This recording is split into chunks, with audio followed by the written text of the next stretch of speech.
ಗೃಹಜ್ಯೋತಿ ರಾಜ್ಯದ ವಿದ್ಯುತ್ ಗ್ರಾಹಕರಿಗೆ ಉಚಿತ ವಿದ್ಯುತ್ ಕಲ್ಪಿಸೋ ಯೋಜನೆ. ಪ್ರತಿ ತಿಂಗಳು ಝೀರೋ ಬಿಲ್ ನೋಡಿ ಅದೆಷ್ಟೋ ಗ್ರಾಹಕರು ಖುಷಿಯಾಗಿದ್ದಾರೆ ನಿಜ. ಆದರೆ ಅದೊಂದು ವಸೂಲಿ ಬೆಸ್ಕಾಂ ವಿರುದ್ಧ ಜನ ಆಕ್ರೋಶಗೊಳ್ಳುವಂತೆ ಮಾಡಿದೆ.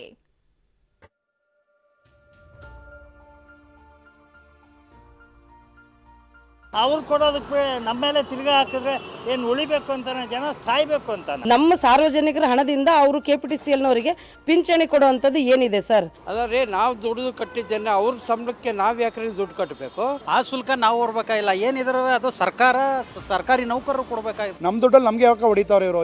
ಇವ್ರ ಭಾಗ್ಯ ಕೊಡ್ತಾರ ಬಿಟ್ಟಿ ಬಗೆಗಳಿರು. ಏನು ಮಾಡೋಕ್ಕಾಗುತ್ತೆ? ಜನ ಮೋಸ ಹೋಗ್ಬಿಟ್ಟಿದ್ದಾರೆ. ಅವ್ರು ಹೇಳ್ದಂಗೆ ಕೇಳಲೇಬೇಕಲ್ಲ ನೀವು. ಕರೆಂಟ್ ಬಿಲ್ ಶಾಕ್ ಹೊಡಿತಾ ಇದೆ. ವಿದ್ಯುತ್ ಬಿಲ್ ನೋಡಿ ಜನರ ಎದೆ ಬಡಿತ ಹೆಚ್ಚು ಆಗ್ತಾ ಇದೆ. ಫ್ರೀ ಕರೆಂಟ್ ಅಂತ ನೆಮ್ಮದಿಯಾಗಿದ್ದ ಜನ ಈಗ ಹೊಸ ವಸೂಲಿ ನೋಡಿ ಆಕ್ರೋಶಗೊಂಡಿದ್ದಾರೆ. ನೌಕರರ ಪಿಂಚಣಿ, ಗ್ರಾಚ್ಯುಟಿ ಹೊರೆ ಗ್ರಾಹಕರಿಗೆ ಬರೆ. ವಿದ್ಯುತ್ ಬಿಲ್ ನೋಡಿ ಶಾಕ್, ಸರ್ಕಾರದ ವಿರುದ್ಧ ಆಕ್ರೋಶ. ರಾಜ್ಯದಲ್ಲಿ ಜಾರಿಯಾಗಿರೋ 5 ಗ್ಯಾರಂಟಿಗಳ ಪೈಕಿ ಗೃಹಜ್ಯೋತಿ ಕೂಡ ಒಂದು.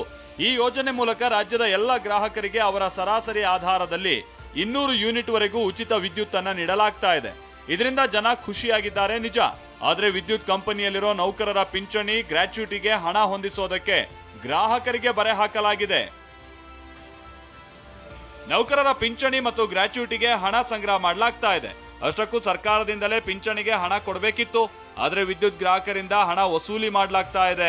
ಪ್ರತಿ ಯೂನಿಟ್ ಮೇಲೆ 36 ಪೈಸಾ ಹಣ ಸಂಗ್ರಹ ಮಾಡಲಾಗಿದ್ದು, ಮುಂದಿನ 2 ವರ್ಷ ಇದೇ ರೀತಿ ಹಣ ವಸೂಲಿ ಮಾಡಲಾಗುತ್ತೆ.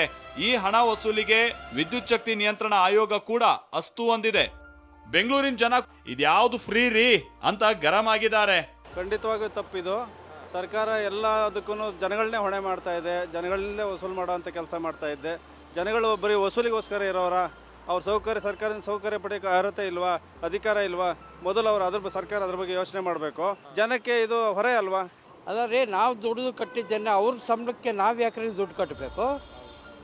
ನಾವು ದುಡಿತೀವಿ, ಕಷ್ಟಪಟ್ಟು ಕೂಲಿನ ನಾವೇ ಮಾಡ್ತೇವೆ, ಕರೆಂಟ್ ಬಿಲ್ ಕಟ್ತೀವಿ.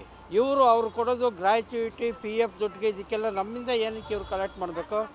ಯಾಕೆ ಇವರೆಲ್ಲ ಬಡದು ಬಾಯಿಗೆ ಹಾಕ್ಕೊಳ್ಳೋದಕ್ಕ ದುಡ್ಡನ್ನ? ಬೆಲೆ ಏರಿಕೆ ಭಾಗ್ಯ ಇದು, ಗ್ಯಾರಂಟಿ ಬೆಲೆ ಏರಿಕೆ ಭಾಗ್ಯ ಇದು.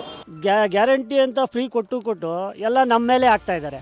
ಅದೇ ಮನೆ ಹೆಂಡತಿಗೆ ಫ್ರೀ ಕೊಟ್ಟು ಗಂಡನ ಕಡೆಯಿಂದ ದುಡ್ಡು ಕಿತ್ಕೊಳ್ಳೋದು. ಸರ್ಕಾರದ ಈ ಒಂದು ಯೋಜನೆನ ದಯವಿಟ್ಟು ಸರ್ಕಾರ ರದ್ದುಗೊಳಿಸಬೇಕು.